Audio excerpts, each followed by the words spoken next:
Ya, pembelajaran hari ini kita mulai dengan doa dulu. Silakan ketua kelasnya seperti Amos ya. Doa dulu. Siap.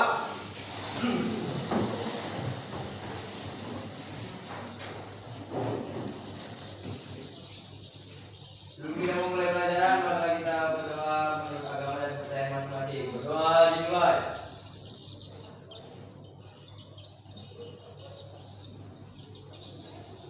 Doa selesai. Beri salam. Selamat pagi, Sir. Oke, selamat pagi ya. Silakan duduk kembali. Ya, komputer sudah hidup semua. Siap. Ya, kita akan belajar soal ini. Oke, sebelum memulai pembelajaran, saya absen dulu kelas 12 di ya. Elis hadir. Amos. Hadir, Sir. Oke. Sherry. Daniel. Oke. Dick Nelson. Hadir, Sir. Ya. Effendi Gunawan. Hadir, Sir. Oke, bagus. Oke, Evelyn. Oke, Komal. Hadir, Sir. Ya. Hamilton. Hadir. Hadir ya. Sakit ya. Jaga kesehatan ya, jangan sampai sakit. Mumaira. John. Hadir, Ya. Sir. Jimmy. Hadir, Sir. Juliana. Oke, hadir semua ya. Oke. Ya, sebelum kita memasuki materi hari ini, oke, materi hari ini adalah tentang ya coding AI ya, atau coding KA, kecerdasan artifisial. Coding KA, ada yang tahu coding KA? Ya, kita pelajari hari ini ya. Tapi sebelum kita masuk ke materi hari ini, materi sebelumnya ada yang masih ingat? Nah, apa Evelyn? Oke, berpikir komputasional ya. Walaupun libur tetap ingat ya. Oke, berpikir komputasional. Apa yang tahu? Ada yang tahu pengertiannya? Ayo. Oke, sebelumnya pengertiannya. Daniel boleh? Ya. Berpikir komputasional itu apa? Berpikir komputasional itu pendekatan sistematis dan logis untuk memecahkan masalah dengan menerapkan proses ilmu pengetahuan. Oke, ya bagus sekali ya. Daniel, terima kasih. Ya, itu ya. Berpikir komputasional adalah pendekatan sistematis untuk memecahkan suatu masalah ya dengan ilmu komputer. Oke, Amos kembali bertanya. Apa pilar utama dari berpikir komputasional? Ada berapa? Ada 4, Sir. Nah, apa aja? Yang pertama itu dekomposisi, yang kedua ada pengenalan data, yang ketiga ada abstraksi, dan keempat algoritma. Oke ya, terima kasih ya. Jadi itu untuk materi sebelumnya, silahkan diingat ya, jangan sampai lupa walaupun sudah dipelajari. Oke, kita ke materi hari ini yaitu pengoperasian, pengaplikasian, dan kolaborasi perangkat kecerdasan artifisial ya. Kita belajar tentang AI ya, atau nanti coding kecerdasan artifisial. Oke, next. Ya, jadi tujuan pembelajaran ini ada 4. Yang pertama adalah mengoperasikan perangkat dasar dari AI. Yang kedua adalah identifikasi atau pengaplikasian dari AI. Oke, next. Yang ketiga, kolaborasi dengan AI. Ya. Yang keempat, sikap etis dan kritis terhadap penggunaannya. Jadi dari 4 tujuan ini kamu diharapkan nanti punya sikap apa? Selain itu, nah, contoh yang sekarang masalah yang sering beredar di media sosial, kira-kira apa? Penggunaan AI yang berlebihan seperti apa? Hoax ya, menciptakan berita hoax atau yang kamu jumpai? Ya, membuat berita yang bagus-bagus atau gambar yang kurang baik ya. Ya, jadi itu etis dalam menggunakan AI. AI itu bagus untuk pembelajaran? Bagus. Bisa juga untuk yang buat yang enggak? Bisa. Ya, tidak bagus. Harus punya sikap yang Bagus. ya. Ya, kurang lebih seperti itu. Oke, next. Ya, jadi ada kecerdasan artifisial sebagai mitra kolaborasi ya. Jadi AI itu adalah mitra. Mitra itu apa? Rekan kerja ya, bukan pengganti utama, tapi rekan kerja ya. Boleh dijadikan teman untuk mengerjakan sesuatu, tetapi bukan fungsi utama dia yang mengerjakan. Seperti itu ya. Kamu mengoperasikan dia untuk bekerja. Oke? Mengontrol. Bukan kita yang di Kontrol. bisa salah. Oke, jadi di kecerdasan artifisial sebagai mitra kolaborasi, AI berfungsi lebih dari sekadar alat ya. Dia menjadi mitra yang memungkinkan kolaborasi dalam menyelesaikan berbagai masalah. Jadi ada masalah kita bisa menggunakan AI untuk memecahkannya. Oke, next. Pertanyaan pemantik tentang AI. Oke. Yang pertama, aktivitas sehari-hari. AI itu membantu nggak dalam aktivitas sehari-hari? Ya, contohnya, saya tanya lagi si Jimmy ya. Jimmy, aktivitas yang kira-kira AI pakai di tiap hari di kehidupanmu apa? Yang kamu pakai ya? Untuk mencari jawaban. Mencari jawaban ya, mencari jawaban ujian atau latihan? Kalau ujian jangan ya. Jadi mencari menjawabkan atau mengerjakan pekerjaan rumah atau PS. Kira-kira Juliana ada lagi aktivitas sehari-hari yang menggunakan AI selain mencari jawaban? Pembuatan poster gitu untuk tugas. Oke, pembuatan tugas juga ya, poster. Biasa menggunakan apa? Canva. Canva. Oke, bagus. Ya, jadi yang kedua pertanyaan pemantik. Operasi dan aplikasi bisa dibacakan. Umaira, apa itu operasi dan aplikasi? Operasi dan aplikasi adalah mengoperasikan AI berarti menggunakan alat dan prosedur, sementara mengaplikasikan AI berarti mengintegrasikan AI dalam solusi nyata. Ya, oke, ya, mengoperasikan dan mengaplikasikan. Maksudnya adalah jika kita mengoperasikan AI berarti kita menggunakan alat itu atau AI sesuai dengan prosedur. Prosedur apa? Langkah-langkahnya ya, tata cara langkah-langkah. Sedangkan mengaplikasikan AI berarti mengintegrasikan AI dalam solusi nyata ya. Oke, next.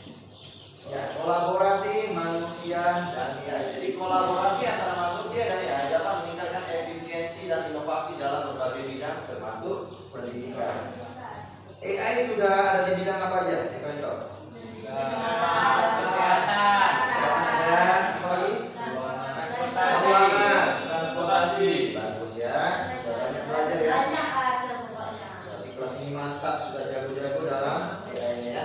Oke, next. Pengertian kecerdasan artifisial. Di sini ada definisi AI. AI mencakup kemampuan mesin untuk meniru fungsi kognitif manusia seperti berpikir, belajar, mengenali pola dan pengambilan keputusan. Ini kira-kira tadi apa? Cocok nggak dengan berpikir komputasional? Ya, tadi ada berpikir, belajar, mengenali pola dan pengambilan keputusan untuk menyelesaikan masalah. Itu definisi dari AI. Ya, kemampuan mesin ya, mesin bukan manusia ya. Jadi kemampuan mesin untuk meniru fungsi kognitif manusia. Oke, next.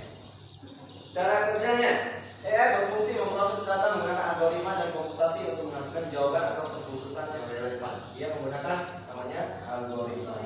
Ya, selanjutnya contoh penggunaan AI ya. Sering kita lihat di sini siswa yang menggunakan Google Translate untuk menerjemahkan bahasa. Contohnya asisten virtual seperti Siri dan Alexa. Ada yang tahu Siri? Tahu. Gimana itu? Siri. iPhone betul ya. Siri itu adalah mitra atau asisten virtual di iPhone. Kalau kamu punya iPhone itu pembantunya itu namanya Siri ya. Mitra itu namanya Siri. Oke, atau yang sering kamu pakai ChatGPT ya untuk berinteraksi berbasis teks pembelajaran. Oke, pengoperasian perangkat AI. Yang pertama adalah mengakses alat AI tepat ya, mengakses alat AI yang tepat. Terus yang kedua harus menginput data atau perintah. Yang ketiga proses AI menggunakan algoritma. Keempat keluar hasil dari output yang diinginkan dan kemudian dilakukan latihan praksis dengan AI ya. Itu pengoperasian perangkat AI berturut ya. Oke, next. Ya, manfaat pengaplikasian AI telah menjadi bagian penting dalam berbagai aspek kehidupan sehari-hari. Dan di bidang pendidikan, siswa menggunakan AI untuk membantu menulis ya, esai, memahami materi dan sebagainya, tugas-tugas juga ya. Tantangan dalam pengaplikasian AI, apa tantangan yang kamu rasakan selama kamu menjadi siswa menggunakan AI? Tantangan, kamu ada tugas nih ya. Tantangannya waktu kamu cari pakai AI itu clear nggak gitu? Waktu dicari jawabannya dengan AI? Apa tantangannya?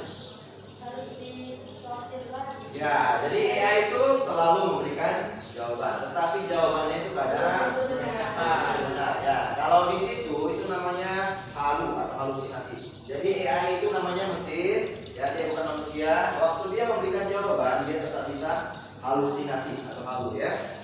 Jadi kamu mesti ngapain? Premium. Bukan premium, itu namanya Harus Iya, cek ulang. dicek kembali ya. Bagus. Dicek kembali untuk jawabannya. Jadi kalau waktu masukkan prompt, dia keluar jawabannya seperti ini ya. Waktu kamu cek, oh jawabannya kurang tepat, masukkan kembali. Input berulang-ulang sampai ketemu yang benar. Itu tantangannya ya. Oke, next ya, kolaborasi manusia dengan AI. Di antaranya adalah kerjasama yang efisien. Efisien itu hemat waktu, cepat ya. Jadi kita punya kerja, kita bisa beres dengan cepat. Ya. Kemudian yang kedua adalah peran manusia dalam kolaborasi dengan AI, memberikan instruksi yang jelas ya dan mengontrol hasil agar sesuai dengan tujuan. Oke, yang ketiga adalah peran AI dalam kolaborasi. AI dapat membantu berbagai tugas, mulai dari konten hingga memberikan rekomendasi ya. Kalau kamu mau makan di Kota Medan, tempat makan ini di mana kira-kira? Kamu bisa cari di AI ya. Kamu lagi di wilayah mana? Tolong carikan saya tempat makan yang enak. Nanti AI akan menjawab itu ya. Jadi bisa membantu kamu juga. Oke, next. Ya, tantangan dan etika dalam penggunaan AI ya. Seperti tadi kita punya tantangan dan etika ya. Kita pintar AI, tapi kita harus juga beretika ya. Apa yang perlu kita buat dengan AI, apa yang tidak perlu. Ya. Jadi di rangkuman materi hari ini kita tadi sudah membahas tentang pengoperasian AI ya, yang mencakup langkah-langkah penggunaan yang tepat sesuai dengan instruksi. Next, tadi kita sudah mengaplikasikan AI, pengaplikasian AI di bidang seperti pendidikan, kesehatan, bisnis, dan manajemen. Yang ketiga adalah kolaborasi ya, kolaborasi antara manusia dengan AI meningkatkan efisiensi dan kreativitas dalam menyelesaikan tugas atau memadukan kemampuan dari manusia itu. Next, yang keempat etika. Jadi pengguna AI ini yang penting ya, harus bijak, kritis, dan etis. Itu sangat penting untuk memaksimalkan manfaatnya. Jangan kamu gunakan AI untuk kepentingan negatif, itu nggak boleh. Ada undang-undang dasar, undang-undang IT-nya ya. Jadi kamu gunakan AI seperlunya sesuai dengan yang dibutuhkan. Oke, kira-kira sebelum kita masuk ke lembar kerja ada lagi yang mau ditanyakan? Oke, mungkin nampaknya sudah mulai bosan atau apa namanya? Suntuk ya? Oh, suntuk. Tanya ini bentar yuk. Waktu ya. Jangan gila.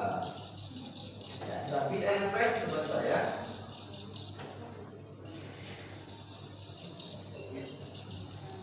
Nampak kira-kira? Nampak dong. Oke, jadi lagunya kira-kira bisa tahu lagu apa nih? Tahu kalau apa suka coding, tepuk tangan. Kalau kau suka coding, tepuk tangan. Kalau kau suka AI, tepuk tangan. Coding AI membuat kita berpikir jadi lancar. Kalau kau suka coding AI, tepuk tangan. Nah, bisa ya? Oke, satu lagi. Kita dulu, kita lagi. Ya, kalau codingnya error jangan marah. Itu main marah ya? Kalau AI-nya halu jangan marah. Coba baca barisnya, cari salah di mana. Kalau codingnya error jangan marah. Oke, saya minta dulu ke depan. Abang, sini. Gomar. Ya, kita mulai dari pertama ya. Yuk. Praktekkan ya. Udah sampai nyanyi sekarang. Kalau kau suka coding tepuk tangan. Kalau kau Tapi suka nyanyi, Pak. AI tepuk tangan. Coding AI membuat pintar, berpikir jadi lancar. Kalau kau suka coding AI tepuk tangan. Oke, next. Codingnya error jangan marah. AI-nya halu jangan marah. Kalau baca barisnya, cari salah di mana. Kalau coding AI-nya error jangan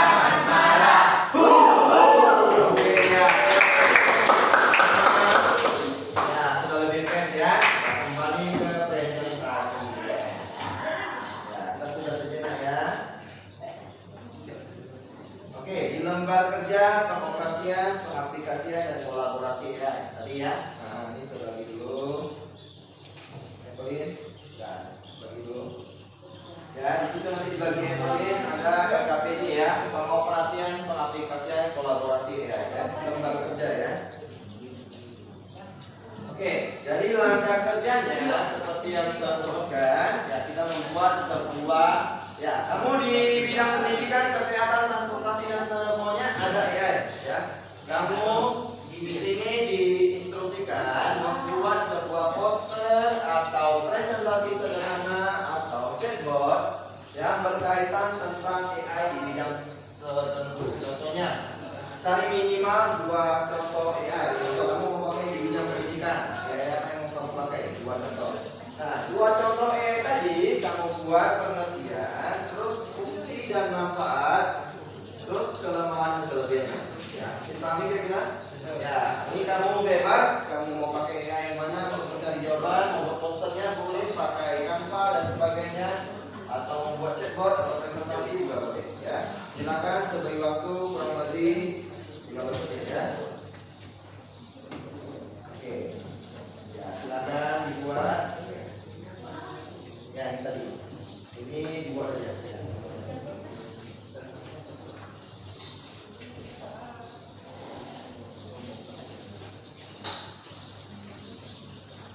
Kelompok ya, nanti bagi 3 kelompok. Jadi satu kelompok ada 3 orang. Mungkin ini sudah 3 ya. 3 kelompok. Oke, kayak kemarin kan kelompoknya ya. Kelompok 1 berarti Evelyn, Humaira dan Daniel. Kelompok 2 si Jimmy, Elis sama Cherry ya.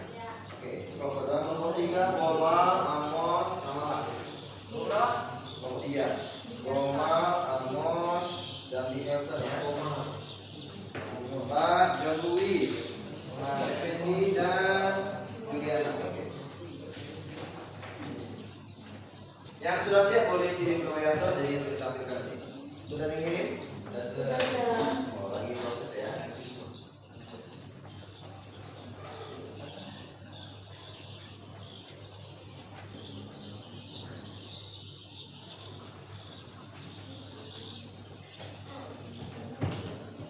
Nah, boleh diskusi ya tentang tugas itu.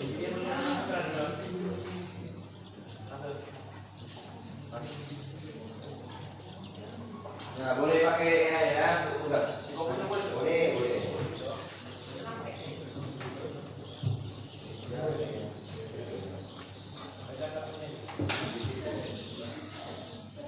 Ya, kalian presentasi.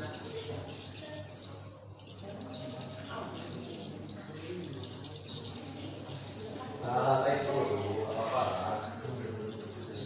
Nampak ya salahnya?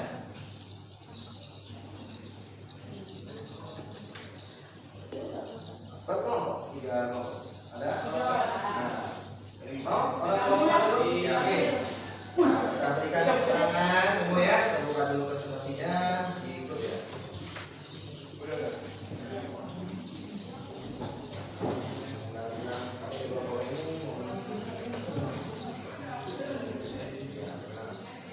Biasa ya keterangannya.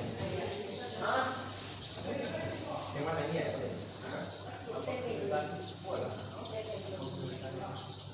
Ya, Pak.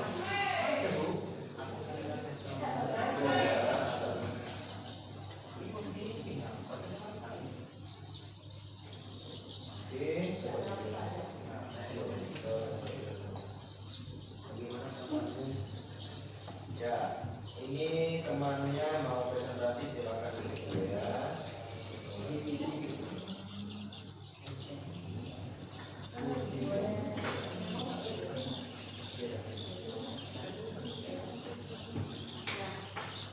Oke, silakan. Selamat siang teman-teman. Pagi. Ya, ulangi dulu. Selamat siang teman-teman. Perkenalkan kami dari kelompok 1. Kami ingin mempresentasikan hasil dari diskusi kami. Sebelum kami mulai presentasinya, kami ingin memperkenalkan diri kami terlebih dahulu. Nama saya Evelyn. Nama saya Humaira. Jadi kita langsung lanjut saja ke presentasinya. Membangun kreativitas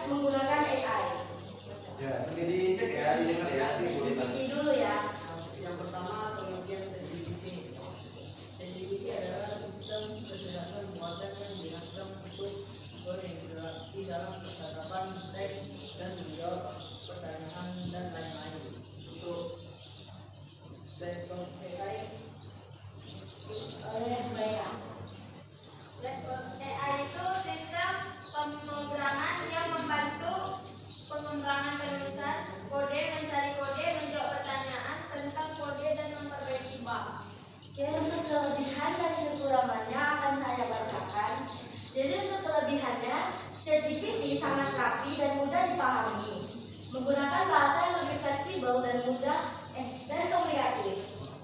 Black box AI sangat kuat untuk coding, debugging,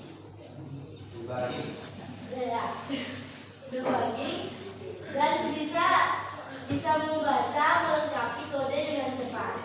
Negatifnya, ChatGPT versi gratisnya memiliki batasan fitur, tidak terlalu real time untuk info terbaru. Sedangkan Blackbox AI penjelasan sering lebih singkat dan kurang detail, kurang efektif untuk pemula.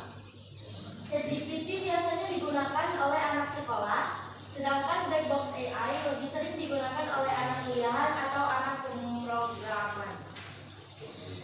Oke, sekian saja dari presentasi kami. Terima kasih. Oke, berikan tepuk tangannya. Oke, next. Ada yang mau mengenalkan diri itu maju? Nomor 3? Ayo. Oke, boleh silakan.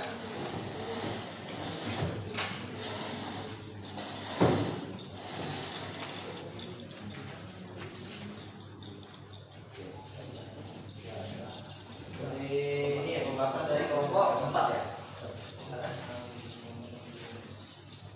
Oke, salam buka dulu. Selamat pagi semuanya. Semangat pagi.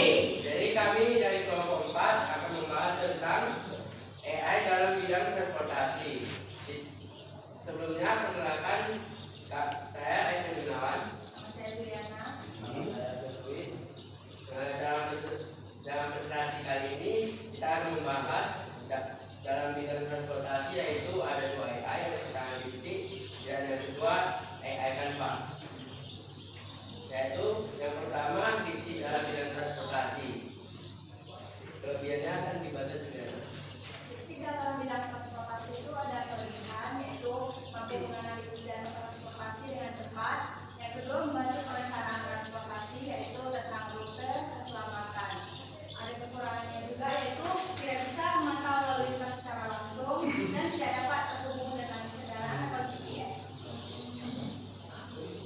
Next. Ya, satu lagi ya. Beda saja. Oke. Dan yang kedua ada AI Canva yang boleh membaca ringan. Dalam bidang transportasi ada manfaatnya, yaitu menyampaikan informasi transportasi secara jelas, membantu edukasi keselamatan, mendukung proyek transportasi. Lalu ada kekurangan dan kelebihan juga. Kekurangannya bergantung pada koneksi internet, beberapa versi berbayar. Lalu kelebihan mudah digunakan, hasil desain menarik, banyak template. Oke, mantap. Sekian dari presentasi kami. Terima kasih. Oke, tepuk tangannya untuk kelompok 4. Oke, silakan duduk. Ya, mantap ya. Ya, sudah banyak presentasi, sangat baik. Ya, tadi bisa sekilas melihat di sini ada kekurangan yang mungkin ya, ini bagus ini presentasi oleh kelompok. Ya, jadi AI itu ada satu kekurangan yang mungkin kamu sudah umum tahu ya. Ya, bergantung pada koneksi internet ya. Semua AI itu pakai internet. Ada nggak yang pakai internet AI?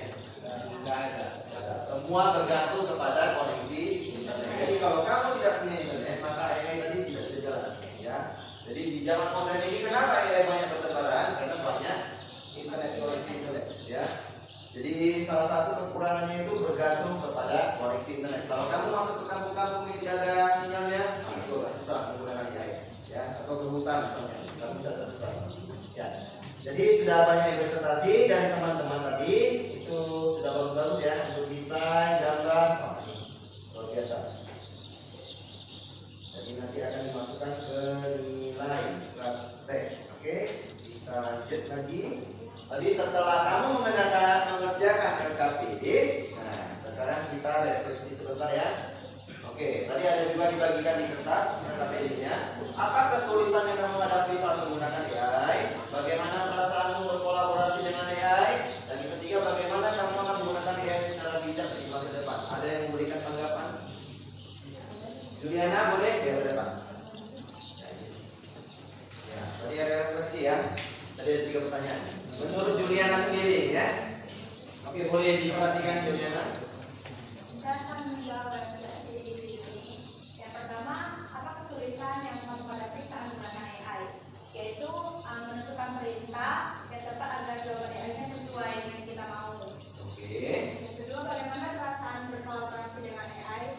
Maka itu merasa sangat membantu karena kita akan lebih percaya karena AI dapat mempercepat pekerjaan dan memberikan ide. Oke.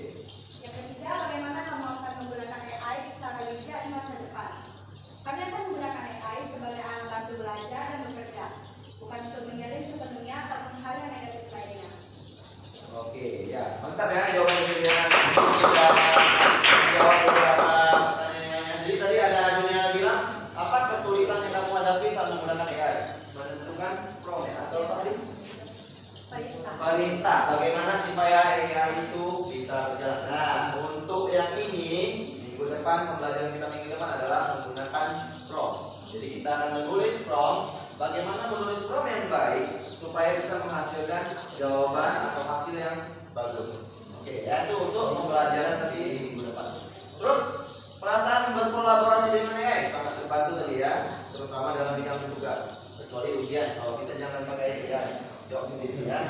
Oke, yang ketiga, bagaimana kamu menggunakan AI secara bijak di masa depan? Ya, tadi ya, literasi digital. Ya, kita sebagai siswa ataupun ya, khususnya siswa SMA Wahidin kita harus bijak dalam menggunakan media sosial. Ya, jadi jangan sampai kamu menyinggung perasaan orang lain dengan gambar-gambar yang mungkin kamu ciptakan dengan AI yang tidak bagus ya.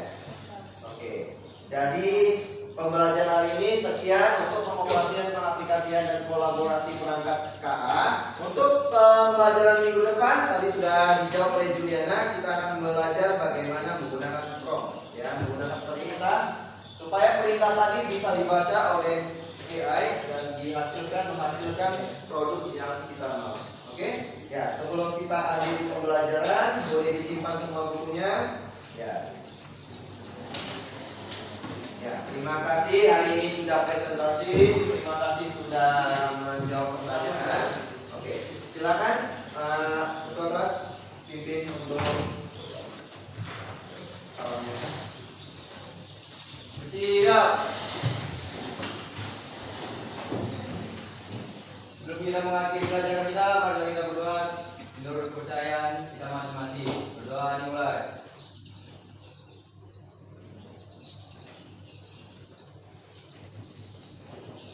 Doa selesai. Beri salam.